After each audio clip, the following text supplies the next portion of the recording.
أشهد أن محمد رسول الله.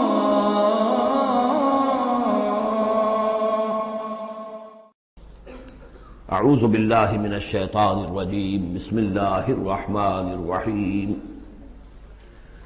سبح للہ ما فی السماوات وما فی الارض وهو العزیز الحکیم یا ایہا الذین آمنوا لم تقولون ما لا تفعلون کبر مقتا عند اللہ ان تقولوا ما لا تفعلون ان اللہ یحب الذین یقاتلون فی سبیلہ صفا کأنہم بنیان مرصوص صدق اللہ العظیم رب اشرح لی صدری ویسر لی امری واحلل عقدۃ من لسانی یفقہوا قولی اللہم ربنا الہمنا رشدنا واعذنا من شرور انفسنا اللہم ارنا الحق حقا وارزقنا اتباعه وارنا الباطل باطلا وارزقنا اجتنابه اللہم وفقنا لما تحب وترضى اللہم ربنا آنس وحشتنا في قبورنا وارحمنا بالقرآن العظیم اللہم اجعله لنا اماما ونورا وهدى ورحمة اللہم ذکرنا منہ ما نسینا وعلمنا منہ ما جہلنا وارزقنا تلاوتہ آناء اللیل وآناء النہار واجعلہ لنا حجتا یا رب العالمین آمین۔ اب ہم اللہ کا نام لے کر سورہ صف کا آغاز کر رہے ہیں۔ میں آپ کو بتا چکا ہوں کہ جو 10 سورتیں ہیں مدنی، سورہ حدید سے سورہ تحریم تک، ان میں بالکل درمیان میں جو یہ جوڑا ہے سورہ صف اور سورہ جمعہ، اس کی امتیازی شان اسی سے نظر آ جاتی ہے کہ دونوں کا آغاز تسبیح سے ہوا ہے، ورنہ اب تک یہ تھا سورہ حدید کا آغاز سبح للہ ما فی السماوات والارض، پھر سورہ مجادلہ میں وہ بات نہیں، پھر سورہ حشر میں سبح للہ ما فی السماوات وما فی الارض، پھر سورہ ممتحنہ میں وہ بات نہیں۔ اب یہاں پھر جو آئی ہے وما فی الارض، تسبیح کرتی ہے اللہ کی ہر وہ شے جو آسمانوں میں ہے اور ہر وہ شے جو زمین میں ہے۔ وَهُوَ الْعَزِيزُ الْحَكِيمُ، اور وہ زبردست ہے، کمال حکمت والا۔ لیکن اس کے فوراً بعد سورہ جمعہ ہے، وہ ہے يُسَبِّحُ لِلَّهِ مَا فِي السَّمَاوَاتِ وَمَا فِي الْأَرْضِ، تو اس میں جوڑے ہونے کی نسبت بہت نمایاں ہو گئی، مشابہت بھی ہے، تسبیح دونوں کا آغاز ہو رہا ہے، پھر تکمیل ہو رہی ہے۔ میں نے بتایا تھا کہ نسبت زوجیت میں کسی مقصد کے لیے جنس جو ہیں دو، وہ کسی اعلیٰ تر مقصد کے لیے ان کے اندر ریسیپروکل نسبت رکھی جاتی ہے۔ وہی یہاں ہے فعل ماضی، فعل مضارع، اور فعل مضارع عربی زبان میں حال اور مستقبل دونوں کو کور کرتا ہے، تو یہاں اس جوڑے میں آ کر ان دونوں کو جمع کر دیا گیا کہ یہ تسبیح جو ہے کائنات کے اندر، جو کائنات کی ہر شے کر رہی ہے، یہ ہمیشہ سے ہوتی آ رہی ہے، ہر دم ہو رہی ہے، ہمیشہ ہوتی رہے گی۔ یہ سورہ مبارکہ جیسا کہ میں نے کل آپ کو بتایا تھا، سورہ حدید کی جو آیت ہے، جس کو میں نے عرض کیا تھا، اگرچہ وہ لفظ اچھا نہیں ہے، عریاں اور ننگا، واقعتاً یہ ہے کہ پورا عریاں اور ننگا فلسفہ انقلاب سورہ حدید کی آیت نمبر 25 میں ہے۔ انقلاب کس لیے لایا جاتا ہے؟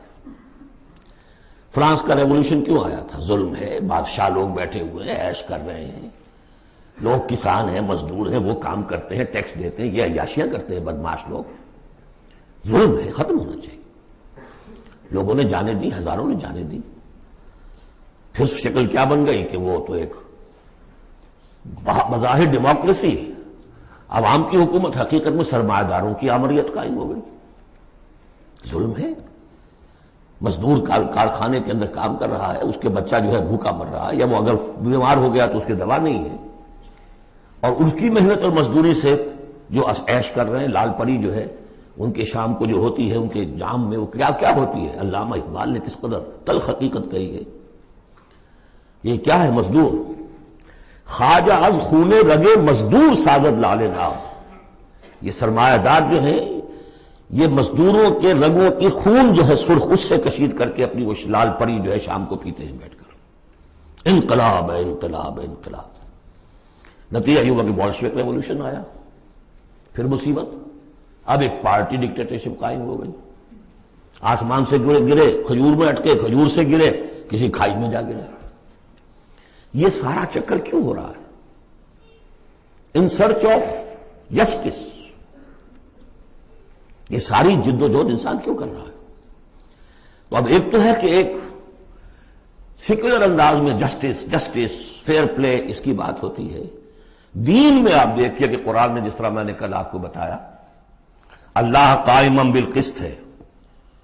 مسلمانوں کا بحیثیت امت رول یہ ہے، یا ایھا الذین آمنوا کونوا قوامین بالقسط، یا ایھا الذین آمنوا کونوا قوامین للہ شہداء بالقسط۔ محمد کو کیوں بھیجا؟ کہہ دیجئے کہ مجھے بھیجا گیا کہ میں عدل قائم کروں۔ اور اب جو آیت آ گئی، ہم نے تمام رسول اسی لیے بھیجے، کتابیں اسی لیے بھیجی، میزان اسی لیے نازل کی۔ لقد ارسلنا رسلنا بالبینات وانزلنا معهم الکتاب والمیزان لیقوم الناس بالقسط۔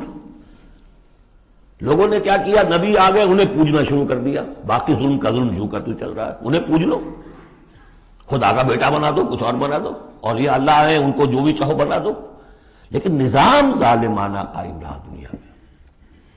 یہ محمد عربی کا کمال ہے، انہوں نے عقل نظام کو بدلا ہے۔ در حقیقت یہ جو تکمیل ہوئی ہے اس پروسیس کی، اس لیے آپ رسول کامل ہیں، آخری رسول اور کامل رسول، جنہوں نے آ کر نظام عدل و قسط کو بالفعل برپا کیا۔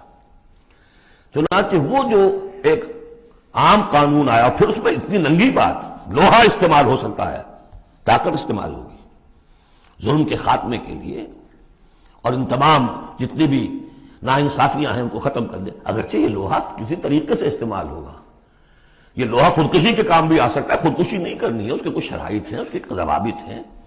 پہلے کوئی طاقت فراہم کرو، پہلے کوئی نظریہ عام کرو، جو لوگ نظریہ قبول کر لیں انہیں جمع کرو، انہیں منظم کرو، انہیں ٹرین کرو، انہیں قوت بناؤ، پھر باطل سے ٹکراؤ۔ اگر ایسے کھڑے ہو جاؤ گے تو خودکشی ہو جائے گی، نعرہ مارا اور خودکشی ہوگی۔ بہرحال وہ جو ننگا انقلابی نظریہ ہے، وہ حضور کی شخصیت کے ضمن میں اس آیت میں آ کر اب وہ واحد کے صیغے میں آ گیا، هو الذی ارسل رسولہ بالہدی ودین الحق لیظہرہ علی الدین کلہ۔ سورہ توبہ میں بھی آ چکی، سورہ فتح میں آ چکی، اب اس سورہ مبارکہ کا مرکزی مضمون وہی ہے۔ لیکن اس کے یوں سمجھ لیجئے، اب زیادہ وقت میرے پاس نہیں ہے، کہ یہ اس کے 4 حصے کر لیجئے، 4 آیتیں، پھر 4 آیتیں، پھر 4 آیتیں۔ پہلی 4 آیتیں تمہیدی بھی ہیں، اور ایک اعتبار سے اس میں اصل میسج آ گیا ہے۔ دوسری 4 آیتوں میں سابقہ امت مسلمہ یعنی یہود کا طرز عمل ہے۔ تیسری آیت میں بعثت محمدی کا مقصد اور اس کے لیے مسلمانوں کو دعوت جہاد۔ 12 آیتیں یہ ہو جائیں گی۔ 2 آیتیں پھر بڑی خاص قسم کی ہیں کہ جو لوگ اس صورت کے پیغام کو قبول کریں اور اختیار کر لیں، ان کے کیا کیا مدارج ہیں، دنیا میں کیا ہے، آخرت میں کیا ہے۔ بسم اللہ الرحمن الرحیم، سبح للہ ما فی السماوات وما فی الارض وہو العزیز الحکیم۔ اب اس کا میں ترجمہ بھی نہیں کروں گا اس وقت۔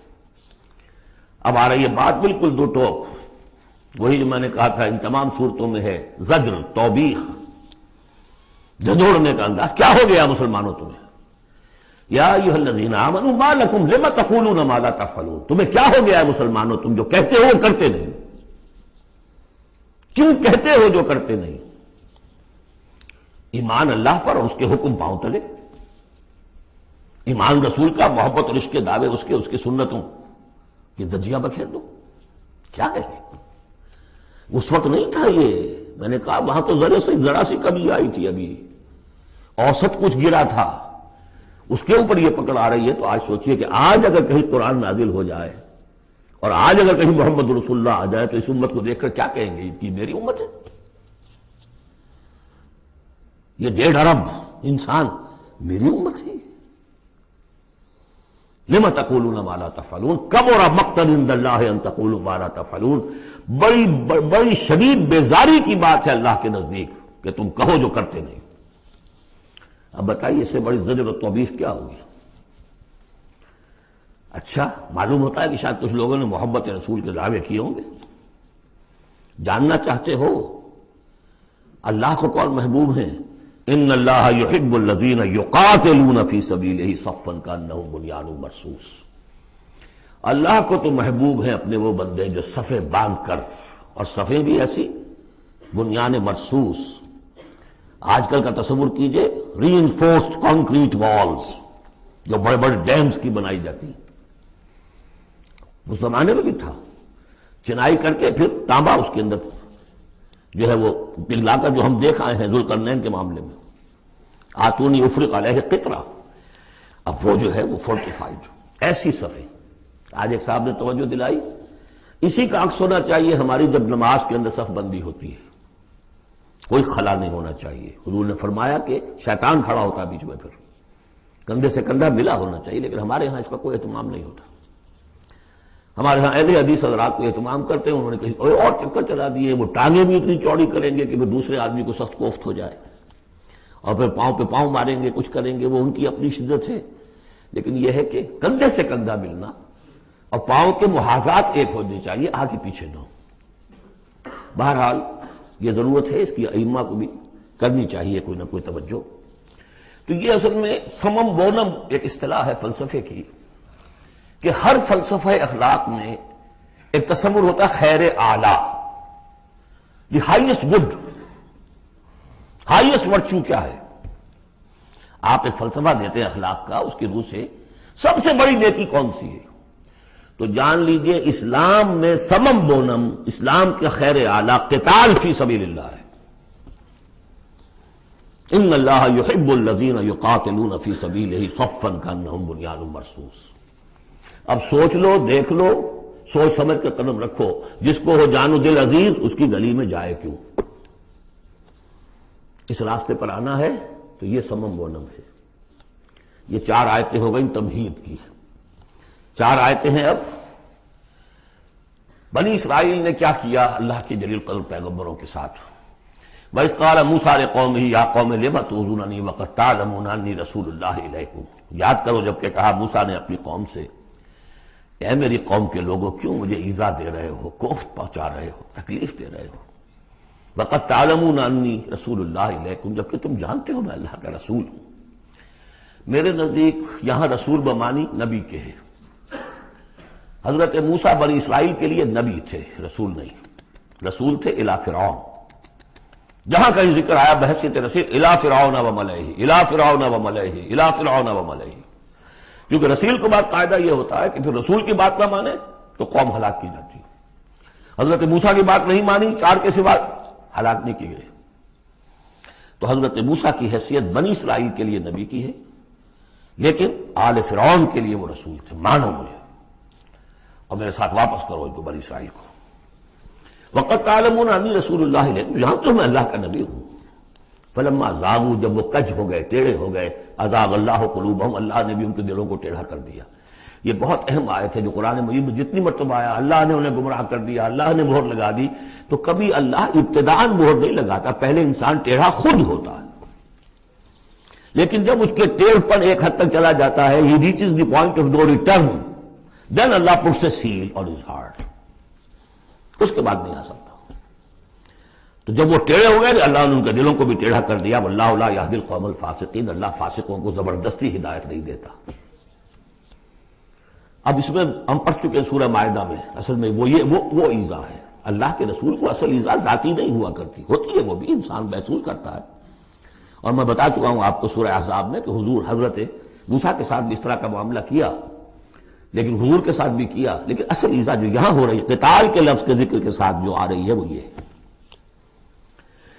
اگلا دور ان کا کیا آیا ہے، وَإِذْ قَالَ عِيسَى ابْنُ مَرْيَمَ، دوسرا دور. اب یہ ہے رسول، اصل میں بنی اسرائیل کے لیے رسول بن کر آئے وہ حضرت عیسیٰ. رسولاً الی بنی اسرائیل، سورہ آل عمران کی وہ الفاظ بہت اہم ہیں. وَإِذْ قَالَ عِيسَى ابْنُ مَرْيَمَ يَا بَنِي إِسْرَائِيلَ إِنِّي رَسُولُ اللَّهِ إِلَيْكُمْ. اور جب یاد کرو جب کہ کہا عیسیٰ ابن مریم نے، اے بنی اسرائیل میں اللہ کا رسول ہوں تمہاری طرف.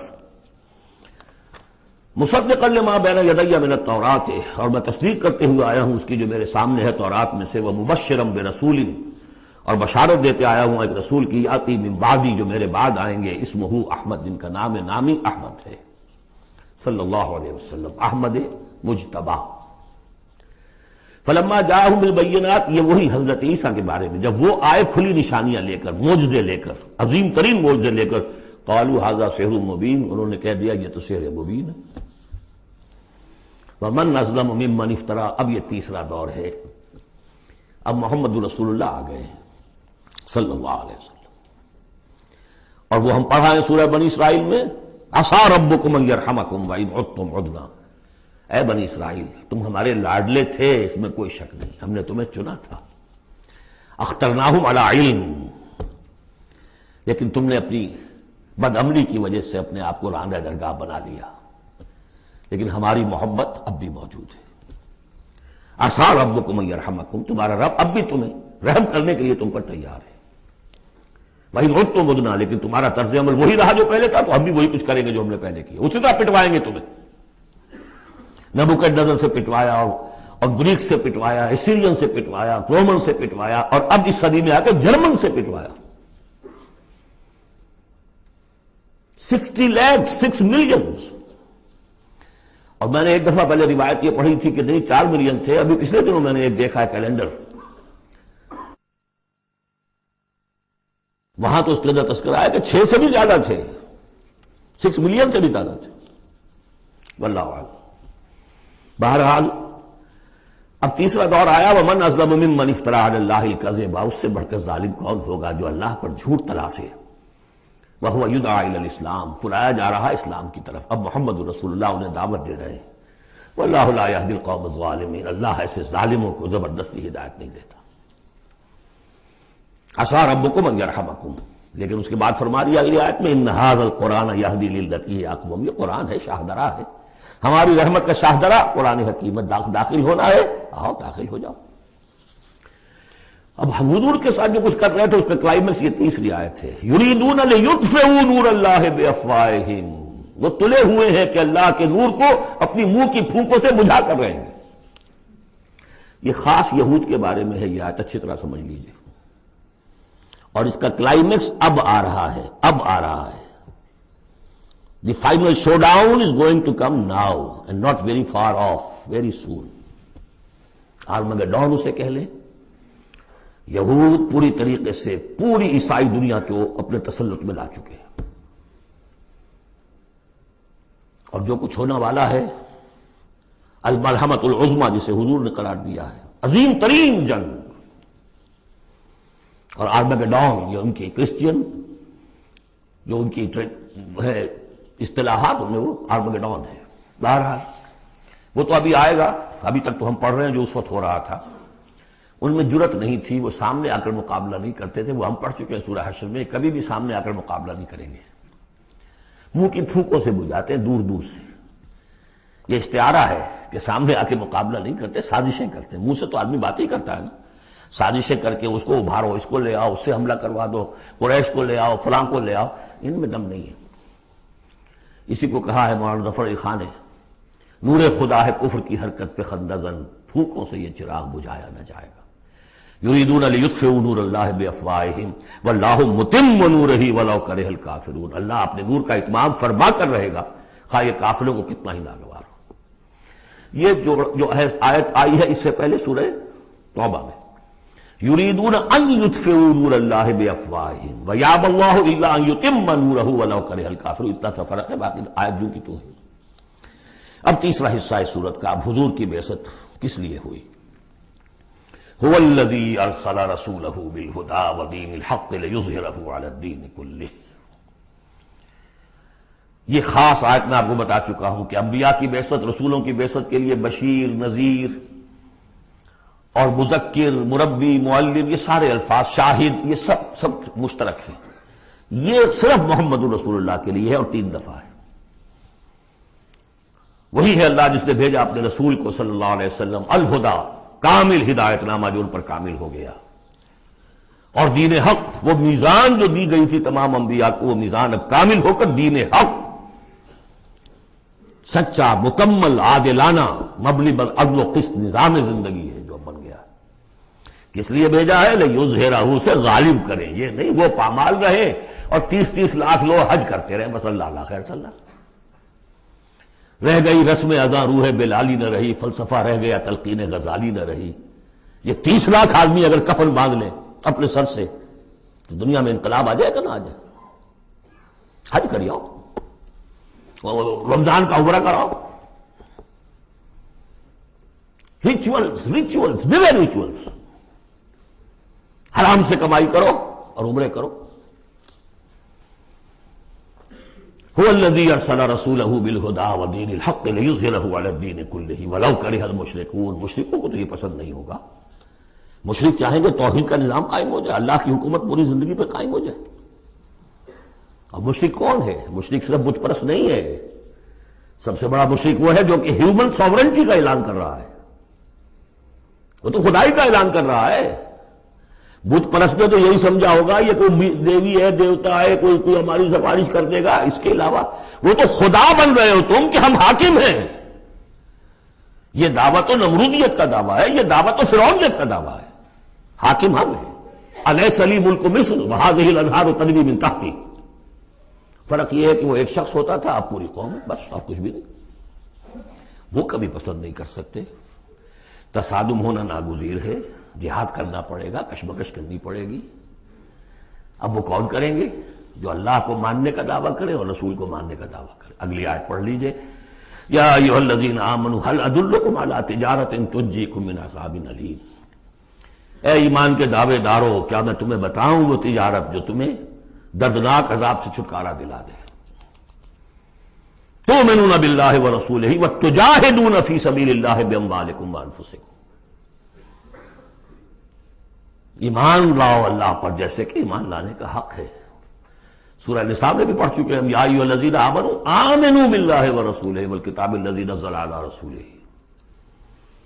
سورہ حجرات میں ڈیفینیشن مومن کی یہی ہے، انما المؤمنون الذین آمنوا باللہ ورسولہ ثم لم یرتابوا وجاہدوا باموالہم وانفسہم فی سبیل اللہ۔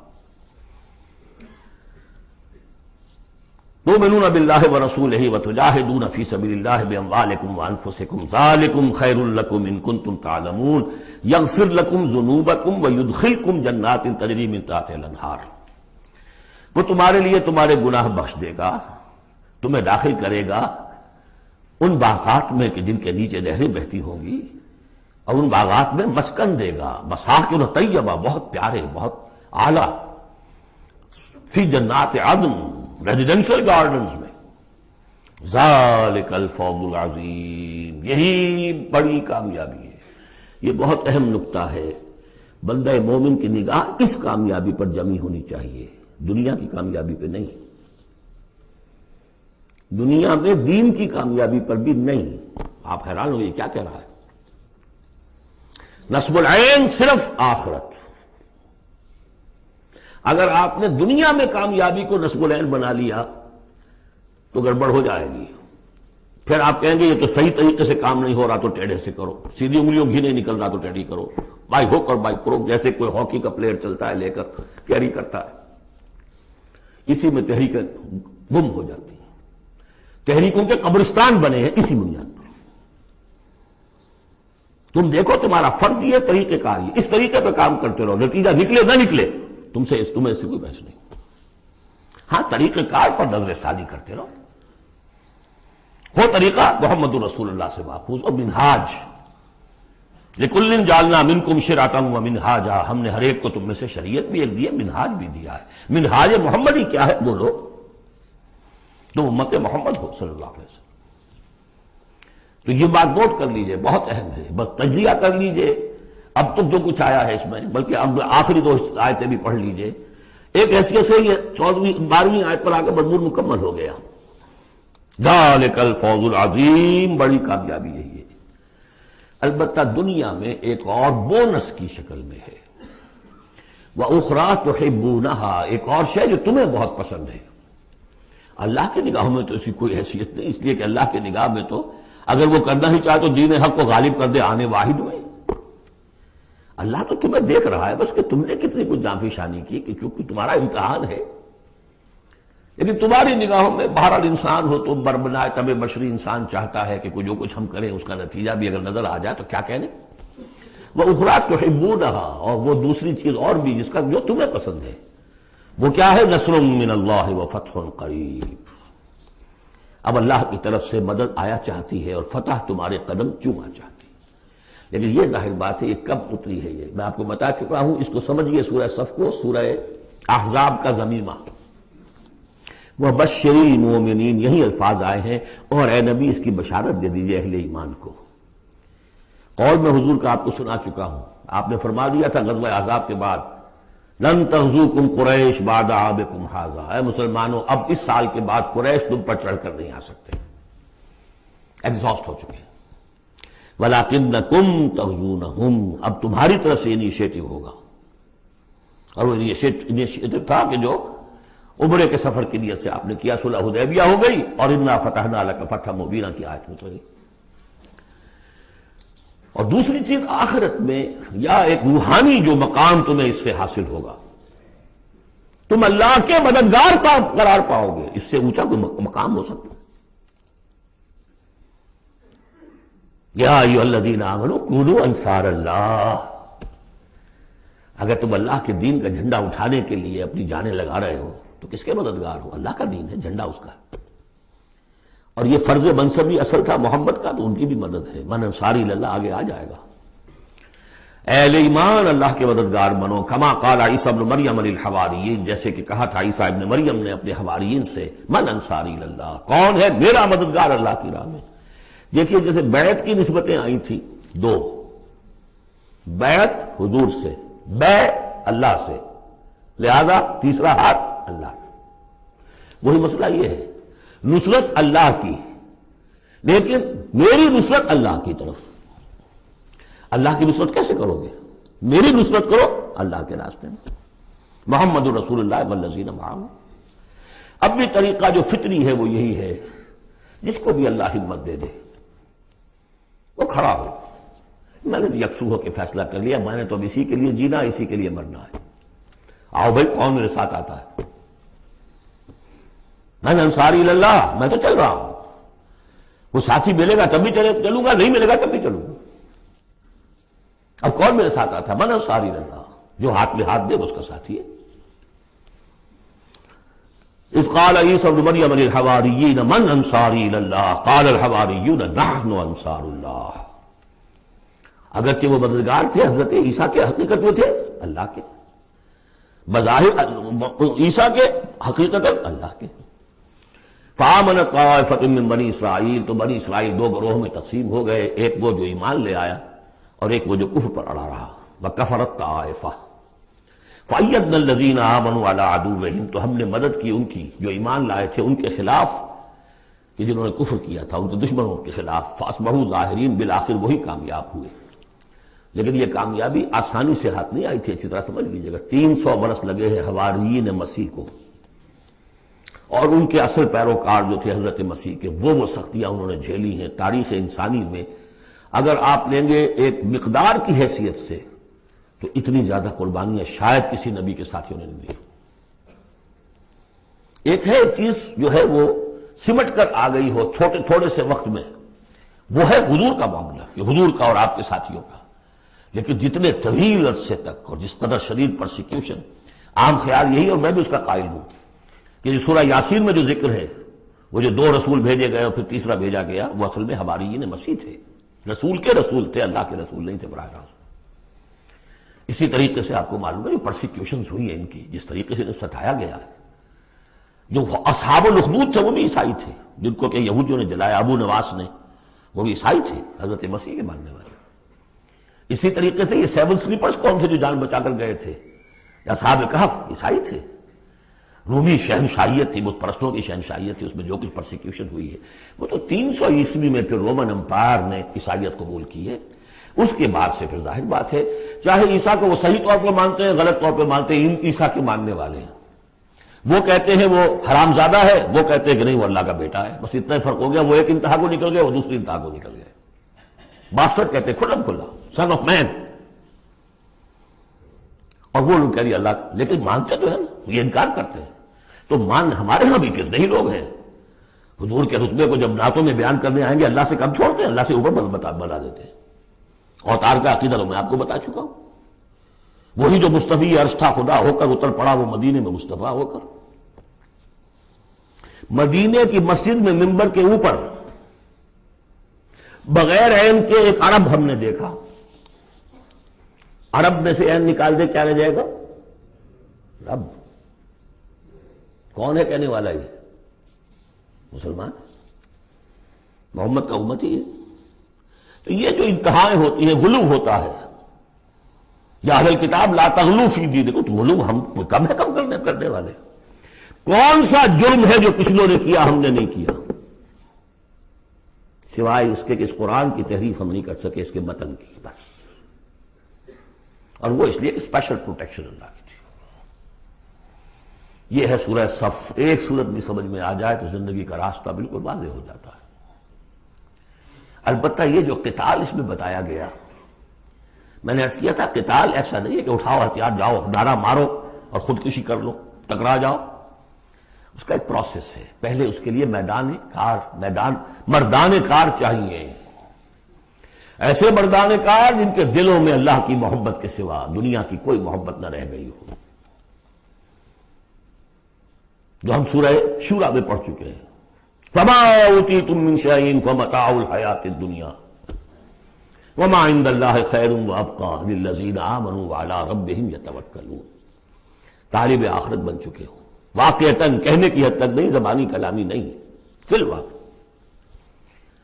پھر ان کے اندر وہ اخلاص اور خلوص، پھر ایک نظم کی پابندی، ایک لیڈر کے ساتھ عہد، جو کہو گے۔ یہ تقاضے اگر پورے نہیں ہوتے، اور محترم تعداد کے اندر 2-4 سے تو نہیں ہوگا معاملہ۔ 4 کا ہوتا معاملہ تو حضرت موسیٰ کے ساتھ بھی تھے، 3-4 تو اور 150 تو اور بھی شاید نکل ہی آتے، کوئی ذرا اور محنت کرتے، لیکن نہیں، معتدل تعداد، ریکوزٹ نمبر۔ لہذا اس کو تیار کرنے کے لیے کیا طریقہ کار ہے؟ یوں سمجھیے کہ منہج انقلاب محمدی کے 2 حصے ہیں۔